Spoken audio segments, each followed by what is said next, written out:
100 चूहा खा के बिल्ली चली हज करने। नीतीश कुमार भ्रष्टाचारियों के चंगुल में पहले था, अभी भी है। न्यायपालिका से जांच हो, न्यायिक आयोग से जांच हो जाए, नीतीश कुमार जेल चला जाएगा। और जब ये पलटी मार के चला गया तो वॉशिंग मशीन में धुल गया जी, साफ हो गया। ये तो भाजपा भ्रष्टाचारी कुकर्मियों की पार्टी है। भाजपा वाला को जो चंदा मिला ये मोदी और अमित शाह के पापा कमाने गए। अरे भाई मैं तो कह रहा हूँ 17 साल की जांच होनी चाहिए बिहार के अंदर। ये 17 महीने क्यों? 100 चूहा खा के बिल्ली चली हज करने। नीतीश कुमार भ्रष्टाचारियों के चंगुल में पहले था, अभी भी है। और इसलिए 17 महीना नहीं 17 साल की जांच होनी चाहिए। अगर नैतिकता बचा है तो ईडी और सीबीआई छोड़ दे, बिहार की एजेंसी छोड़ दे, दूसरे राज्यों की एजेंसी से ये जांच हो जाए। इवन न्यायपालिका से जांच हो, न्यायिक आयोग से जांच हो जाए, नीतीश कुमार जेल चला जाएगा। बीजेपी के लोग सवाल उठा रहे हैं अभी तो। अरे बीजेपी वाला क्या करेगा?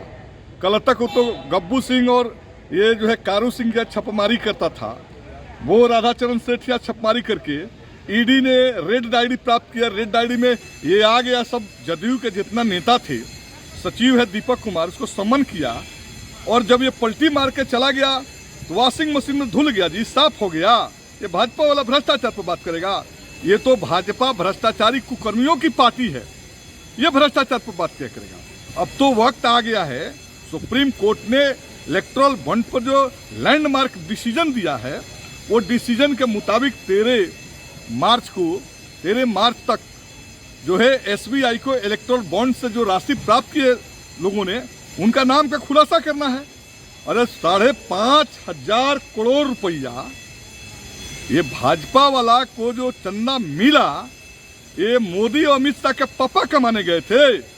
ये देश के कोयला, अबरक, चांदी, जमीन, सोना, हीरा बेचने के बदौलत ये कमीशन के तौर पर 5,500 करोड़ रुपया उसके इलेक्ट्रॉनिक बॉन्ड के माध्यम से राशि मिली। तो देश की जनता पूछेगी ये भ्रष्टाचार का पैसा है, ये लूट का पैसा है। और भाजपा वाला भ्रष्टाचार लूट की बात करता है। हम लोग लाल झंडे के लोग हैं, लेफ्ट के लोग हैं, और लेफ्ट के लोग ड्राई ऑनेस्ट होते हैं। इतिहास बताता है, हमारी बंगाल में सरकार रही, केरल में सरकार है, पूरा महागठबंधन को बताया जा रहा है। अरे क्या बात करेंगे? मैं तो कहा ना 100 चूहा खा के बिल्ली चली हज करने। ये मोदी नीतीश के गैंग जो है ना, ये तो भ्रष्टाचारियों को जो सर्टिफिकेट देता है ना, जो साफ सुथरा के छवि का, देश की जनता का विश्वास नहीं। इसको जो इलेक्टोरल बॉन्ड पे क्या होगा? इलेक्टोरल बॉन्ड के बाद तो मोदी और शाह को इस देश की जनता के सामने मुंह दिखाना जो है मुश्किल हो जाएगा। जब ये देश की जनता जानेगी कि अडानी को अमुक टेंडर दिया गया, उस टेंडर के बदौलत उसको इतना इलेक्टोरल बॉन्ड में पैसा मिला, अडानी को इतना टेंडर दिया गया, उसके बदौलत टेंडर कमीशन मिला।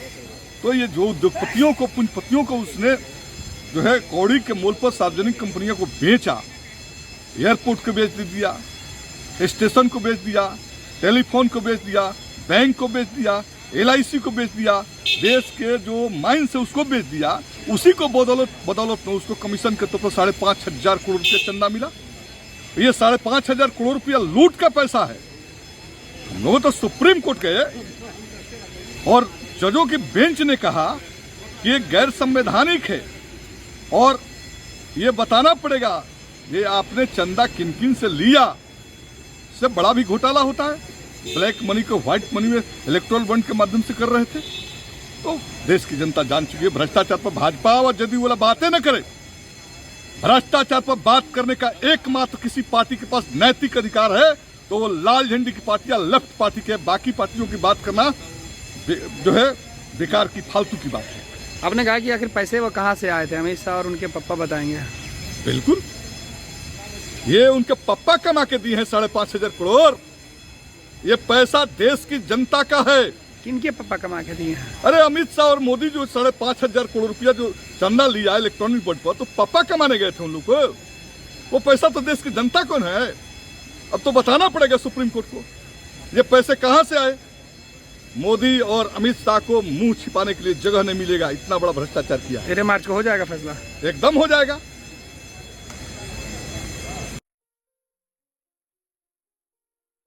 ये लो मुंह मीठा करो, आज मैंने अपना जॉब छोड़ दिया। अब हम पूर्णिया वापस जाएंगे। जॉब छोड़ दिया है? मतलब ये घर कैसे चलेगा, हम करेंगे क्या और माँ बाबूजी क्या बोलेंगे? इसलिए मैं एक और मिठाई का डब्बा लाया। अपने बिजनेस के लिए लोन अप्रूव हो गया। अरे लोन अप्रूव हो गया वो तो ठीक है, लेकिन पूर्णिया में हम रहेंगे कहाँ? अपना घर भी तो नहीं है वहाँ। इसलिए तो एक और मिठाई का डब्बा अलग से लाया हूं। हमने पूर्णिया में घर ले लिया है, पूर्णिया के ई होम्स पैनोरमा में। पूर्णिया में पैनोरमा ग्रुप लेकर आए हैं ई होम्स पैनोरमा। बड़ा घर, आलीशान जिंदगी और अत्याधुनिक सुविधाओं के संग। अरे अरे, अब क्यों मुंह मीठा करवा रही हो? क्योंकि हम घर वापसी जो कर रहे हैं। घर वापसी की खुशी पूर्णिया में ई होम्स पैनोरमा के संग। ई Homes Panorama, luxurious lifestyle redefined.